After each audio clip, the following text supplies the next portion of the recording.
महत्वपूर्ण है।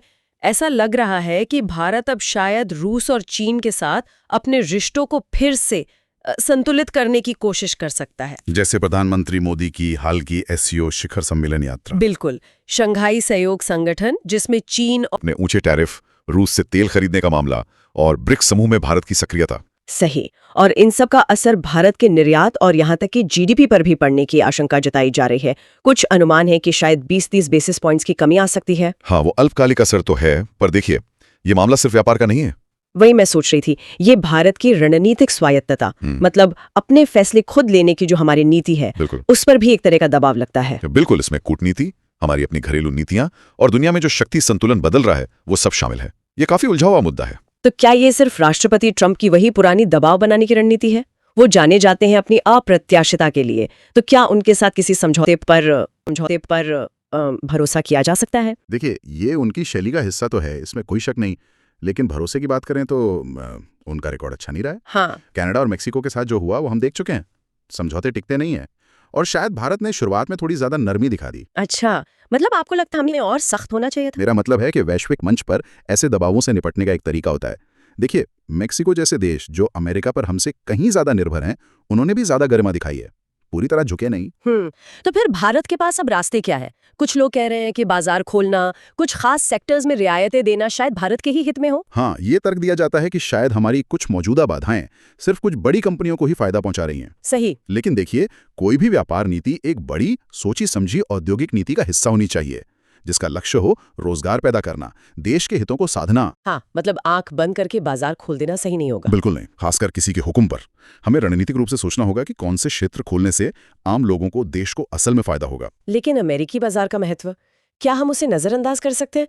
करीब 18% निर्यात तो वहीं जाता है। हाँ, 18% महत्वपूर्ण है, लेकिन ऐसा भी नहीं कि हम पूरी तरह उसी पर निर्भर हैं। अल्पकालिक असर जरूर होगा कुछ क्षेत्रों पर ज्यादा, जैसे James and jewellery, textile, auto, pharma.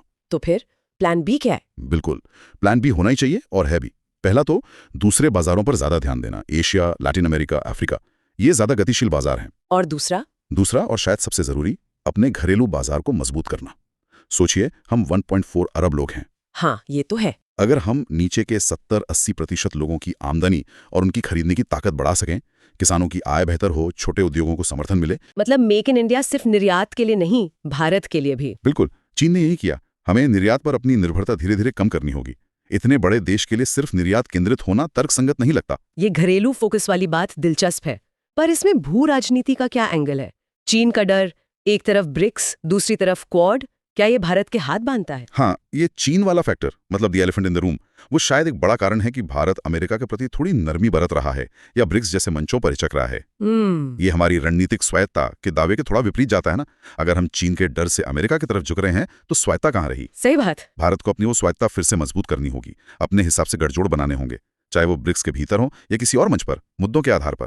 और हाँ, अमेरिका या यूरोप के दोहरे मापदंडों को भी पहचानना होगा। और व्यापार समझौतों को लेकर जल्दबाजी में कोई भी सौदा, खासकर अमेरिका के दबाव में, बहुत हानिकारक हो सकता है। हाँ, मैंने भी पढ़ा था उसके बारे में। और अमेरिका कृषि और डेयरी में जो रियायतें मांग रहा है, वो हमारी खाद्य सुरक्षा और संप्रभुता के लिए सीधा खतरा है। ये एक अजीब विरोधाभास सा लगता है। एक तरफ सरकार की छवि राष्ट्रवादी बताई जाती है, दूसरी तरफ राष्ट्रीय हितों को लेकर ऐसी चिंताएं उठ रही हैं। हाँ, कुछ विश्लेषक इसे राष्ट्रवाद के बजाय बहुसंख्यकवाद की तरह देखते हैं।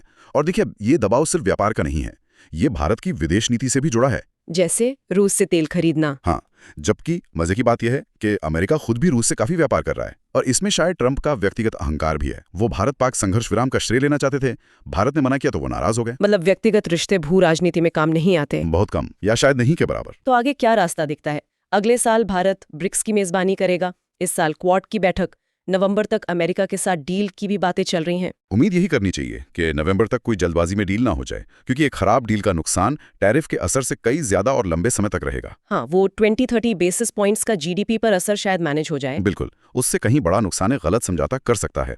सबसे जरूरी है एक एकीकृत नजरिया। विदेश नीति, व्यापार नीति, औद्योगिक नीति, रोजगार नीति, इन सबको जोड़ के देखना होगा। एक मध्यम अवधि की दृष्टि चाहिए। और केंद्र में कौन हो? केंद्र में देश की आम जनता, बहुसंख्यक आबादी का हित होना चाहिए। तो सार ये है कि हमें सिर्फ टैरिफ और व्यापार समझौतों की सुर्खियों से आगे देखना होगा।